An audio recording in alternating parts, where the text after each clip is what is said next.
તમે તમારા ગામમાં એમને પ્રોગ્રામ કદી ન કરવા દેતા, તમારા ગામમાં ન આવવા દેતા, અને લખાયેલો હોય તોય કે ચપ્પલ વિના ચાલતી ઉમિયામાએ જઈ અને ઉમિયા માતાજીના તો જ હું તમારી માફી માંગી શકીશ, બાકી કોઈનું દિલ દુભાય.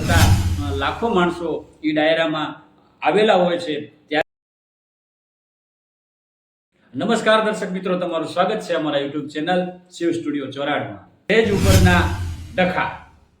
જી હા મિત્રો, આજે આપણે વાત કરવાની છે લોક સાહિત્યનું, લોક સંસ્કૃતિનું જે સ્ટેજ છે એને આજકાલ કેટલાક એવા કલાકારો દ્વારા પોતાના વ્યક્તિગત વિવાદોનું એક સ્થાન બનાવવામાં આવ્યું છે.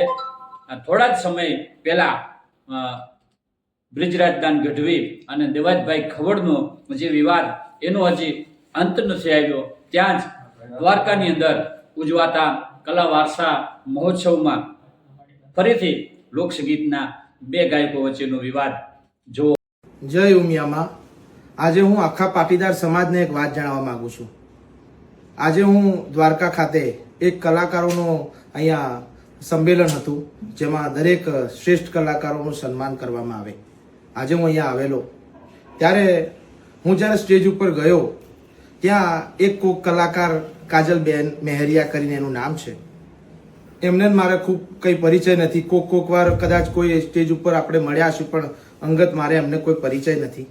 એમ છતાંય એમના મનમાં મારા વિશે શું અધ્યાવેદ હશે, એમને મારા પ્રત્યે શું ઈર્ષ્યા ભાવના હશે, તે આ પાટીદાર સમાજના ઉમિયામાના ભગતને કદી મેં મારા શબ્દ મારા મોઢેથી કોઈ દાડો અપશબ્દ મેં ઉચ્ચાર્યો નથી, અને મારા કાનમાં આવીને અપશબ્દ મને ગાળો બોલી, મારી માતાજી વિશે, મારી ઉમિયામા વિશે ખોટું બોલી, મને એવું બોલ્યા કે હું આ વિડીયોના માધ્યમથી નહીં બોલી શકું. મિત્રો, મારા ભાઈઓ, મારા સમાજને હું વિનંતી કરું છું કે આ બેન પહેલાં પણ એકવાર માતાજીને ગાળો દીધેલી છે આ બેનને, પણ એમનું અંગત મેટર હશે, એમાં આપણે પડવા નહીં માગતા. પણ આજે માં જગદંબા ઉમિયાનો સવાલ છે, આખા પાટીદાર સમાજનો સવાલ છે. આજે મેં જો તન મન અને મારા ઓતેડાથી જો માં જગદંબા ઉમિયાના ગીતો ગાયા હોય ને, તો મારા સમાજને હું વિનંતી કરું છું. આજે મને આ કહેતા મને ખૂબ અંદરથી દુઃખની લાગણી થાય છે કે એક બેન લેડીઝ હતો એ રહ્યો, એટલે હું એમને કંઈ બોલી ના શક્યો. અને આમ પણ હું ક્યારેય કોઈને અપશબ્દ બોલતો નથી. માતાજીના નામ સિવાય મારા મોઢે કશું આવે નહીં. અને આજે મને અપશબ્દ બોલી ગયા, માતાજીને અપશબ્દ બોલી ગયા. હવે એમના મનમાં શું હશે તો મને ખબર નથી. હું ક્યારે એમને મળ્યો નહીં, એમને મારા ફોન ઉપર કે ફોન નંબર કે કશું આપણી એમને મારો કોઈ કોન્ટેક જ નથી. પણ મિત્રો, આજે હું તમને કહું છું કે આવા બેન કે જે આપણા સમાજનો ઉમિયા માતાજીના ભગતને આવું જો કોનમાં બોલી જતા હોય, તો તમે તમારા ગામમાં એમને પ્રોગ્રામ કદી ન કરવા દેતા, તમારા ગામમાં ન આવવા દેતા, અને લખાયેલો હોય તોય કેન્સલ કરજો. આટલી મારી નમ્ર વિનંતી છે. અને અમેરિકામાં રહેતા આ વિડીયોમાં વર્ષોથી લોક સાહિત્યનું સ્ટેજ એક સરસ્વતીનો ખોડો રહ્યું છે, અને ત્યાંથી લોક સંસ્કૃતિની એવી વાતો, વીર રસની વાતો, શૌર્ય રસની વાતો, દાતારીની વાતો, અને એવા ભજનો, લોકગીતો અને સંસ્કૃતિને ઉજાગર કરતા લગ્ન ગીતો, આવા બધાય ત્યાંથી પીરસવાના હોય. પણ આજકાલ સ્ટેજને અમુક કલાકારો દ્વારા પોતાના વ્યક્તિગત જે વિવાદો હોય, હજારોની જનસંખ્યાની સામે માઇકમાં જાહેરમાં બોલવામાં આવતા હોય છે. ખરેખર આવું ના હોવું જોઈએ, કારણ કે સ્ટેજ જે છે ત્યાંથી સાહિત્યની વાતો અને લોક સંસ્કૃતિની વાતો નીકળવી જોઈએ. કારણ કે હજારોની જનસંખ્યા એ ભારતીય સંસ્કૃતિના, સનાતન ધર્મના વારસાના ઇતિહાસને સાંભળવા માટે આવતું હોય છે, તમારા વ્યક્તિગત વિવાદોને નહીં.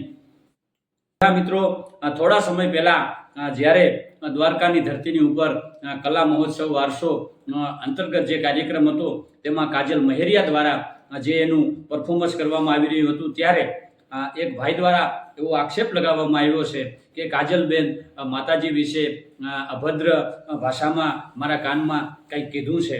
પણ ખરેખર શું છે એ આપણે સાંભળીએ કાજલબેન મેહરિયાના અવાજમાં, એમના વિડીયોમાં. જય માતાજી મિત્રો, જય વિહતમાં, જય અંબે. થોડા કલાકો પહેલા મારા નામથી પાટીદાર સમાજ અને ઉમિયા માતા વિશે અપશબ્દ બોલેલ અને પાટીદાર સમાજને ગાળો આપેલ એવું એક મારા મોટા ભાઈએ સોશિયલ મીડિયામાં વિડીયો મૂકેલ છે. આ વાતને હું સદંતર નકારું છું, કારણ કે આ વાતને મારા ભાઈ કોઈ બી રીતે સાબિત કરી બતાવે તો મારું સંગીત પ્રોફેશન આ જીવન હું છોડી દેવા તૈયાર છું. હું સાચી છું. હું પાટીદાર સમાજ અને ઉમિયા માતાજી વિશે એક પણ શબ્દ બોલેલ નથી. એ સાબિત કરવા હું મારા ઘરેથી, તમને બધાને ખબર છે કે હું મહેસાણા રહું છું, મહેસાણાથી નજીક જ છે ઊંઝા ઉમિયામાનું જોરદાર મંદિર છે, આ બધા જાણો છો. ત્યાં અખંડ જ્યોત છે માં ઉમિયાની. તો હું મારા ઘરેથી ચપ્પલ વિના ચાલતી ઉમિયામાએ જઈ અને ઉમિયા માતાજીના દીવો ઉપાડી દીવા પર હાથ મૂકી મારા ભાઈને વિનંતી કરું છું કે જે સમયે અને જે તારીખ આપું એ દિવસે ઉમિયા માતાજીના મંદિર પાટીદાર સમાજના આગેવાનોની હાજરીમાં પાટીદાર સમાજ જે પણ કહેશે એ માટે હું સાબિતી આપવા માટે તૈયાર છું અને તૈયાર જ રહીશ. બીજું, તમે વિડીયોમાં એ પણ સાબિત કર્યું છે કે તમે મને નથી ઓળખતા, તો તમે મને તમારા લગ્નની કંકોત્રી કેવી રીતે આપી?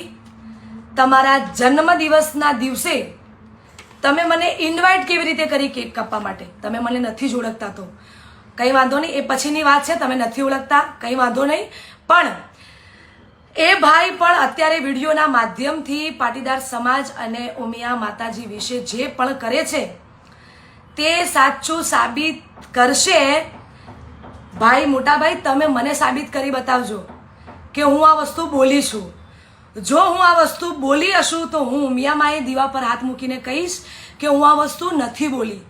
ઉમિયામા વિશે, પાટીદાર ભાઈઓ વિશે કે સમાજ વિશે કે તમને હું ખરાબ શબ્દ કોઈ બોલી હોઉં તો તમે મારા ઘરે 71 માનો દીવો ઉપાડવા માટે તૈયાર રહેજો. તમે સોગન ખાઈને દીવા પર હાથ મૂકીને તમે મને ખોટી સાબિત કરજો, તો જ હું માનીશ કે હું ખોટી છું, તો જ હું તમારી માફી માંગી શકીશ. બાકી કોઈનું દિલ દુભાય એવી વાત મેં કોઈ દિવસ કરી નથી, કોઈ દિવસ ના કરીશ. બીજું, હું કોઈ પણ સમાજ વિશે ક્યારે કોઈ બોલતી નથી. હું મારો ધંધો જાતે કરું છું, હું જાતે મારા પ્રોગ્રામો કરું છું. તમે તમારું કરો. હા, વિડીયોમાં તમે એક બી એવી ચોખવટ કરી છે કે કાજલબેન મહેરિયા કેવા ગીતો ગાય છે, તો મારા ચાહકોને ગમે છે એવા ગીતો ગાઉં છું. તમે તમારું કરો, મને મારું કરવા દો ને મને શાંતિથી જીવવા દો. મને ટાર્ગેટ ના બનાવો. જય માતાજી, જય વિહતમાં. ખવડ અને બ્રિજરાજ દાન ગઢવીનો વિવાદ હજી એમ કહેવાય કે ચાલુ જ છે. ત્યાં પાછો ફરીથી બીજા 2 લોક ગાયકોનો વિવાદ ફરીથી ચર્ચાનો વિષય બન્યો છે, જેમાં સાગર પટેલ નામના લોકગાયક દ્વારા એવી વાત કરવામાં આવી છે કે લોક સંસ્કૃતિના કાર્યક્રમમાં કાજલબેન મહેરિયા દ્વારા પાટીદાર સમાજના કુળદેવી એવા ઉમિયા માતાજી વિશે અભદ્ર ટિપ્પણીમાં મારા કાનમાં કહેવામાં આવ્યું છે. એ સાંભળો. આ લોકગાયક અને લોક સંસ્કૃતિ, લોક વારસા સાથે જોડાયેલા આવા લોકકવિઓ, લોકગાયકો, સાહિત્યકારો એ પોતાના જે વ્યક્તિગત મામલા છે, વ્યક્તિગત જે વાદ સમાજ છે, એ પોતાના પર્સનલ લાઈફના જે પ્રશ્નો છે એ એનું સમાધાન એની રીતે કરવું જોઈએ. હજારોની જનસંખ્યામાં લોક ડાયરાના માધ્યમથી આવી રીતના વાતો કરવી, આવેગમાં આવી, હું આમ છું, હું તેમ છું, હું આમ કરી નાખું, વિયા આવજો ને મોરે મોરા આવજો, ઘણી બધી એવી અભદ્ર ભાષાનું પણ ક્યાંક ને ક્યાંક પ્રયોગ થતો હોય છે. તો ખરેખર લોક સાહિત્યના ડાયરામાં, લોક સંસ્કૃતિના ડાયરામાં આવા પ્રકારના શબ્દોનું ઉચ્ચારણ ન થવું જોઈએ. કારણ કે એ કલાકાર હોય, એ ગાયક હોય, એને ફોલો કરતા લાખો માણસો એ ડાયરામાં આવેલા હોય છે. ત્યારે ક્યાંક ને ક્યાંક આવા કલાકારો દ્વારા બોલાયેલા આ શબ્દોનું ક્યાંક અવળી અસર પણ થતી જોવા મળતી હોય છે. એટલે લોકસાહિત્યના, લોક ડાયરાના, લોક સંસ્કૃતિના અને ભારતીય સનાતન ધર્મની સાથે સંકળાયેલા તમામે તમામ લોક કવિઓ, લોક ગાયકો, સાહિત્યકારો, આર્ટિસ્ટો બધાને એક નમ્ર વિનંતી છે કે આવા કોઈ પણ પ્રકારના વ્યક્તિગત વિવાદો હોય એને આપણે વ્યક્તિગત રીતે એનું સમાધાન, એનું સોલ્યુશન જે કરવું હોય એ કરવાનું હોય. કલા વારસાના આવા એક સ્ટેજ જેને માં સરસ્વતીનો ખોડો કહેવાય એની ઉપર ક્યારેય પણ આવી રીતના આવેગમાં આવી આવા શબ્દોનો પ્રયોગ ન કરવો જોઈએ. આપને અમારો વિડીયો કેવો લાગ્યો, આપના પ્રતિભાવો અમારા કોમેન્ટ બોક્સમાં જણાવજો. અમારી ચેનલ શિવ સ્ટુડિયો ચોરાડને લાઇક કરી અને શેર કરીને સબસ્ક્રાઇબ કરજો. અમારા ફેસબુક પેજને પણ ફોલો કરજો. અમારા ઇન્સ્ટાગ્રામ આઈડીને પણ ફોલો કરજો, જે નીચે લિંકમાં આપેલા છે. અને મિત્રો અમારો એક ટાર્ગેટ છે કે 10,000 પ્લસ અમારે સબસ્ક્રાઈબર કરવાના છે. તો આપ બધાય અમને સપોર્ટ જેવો કર્યો છે એવાને હું કરતા રહેજો.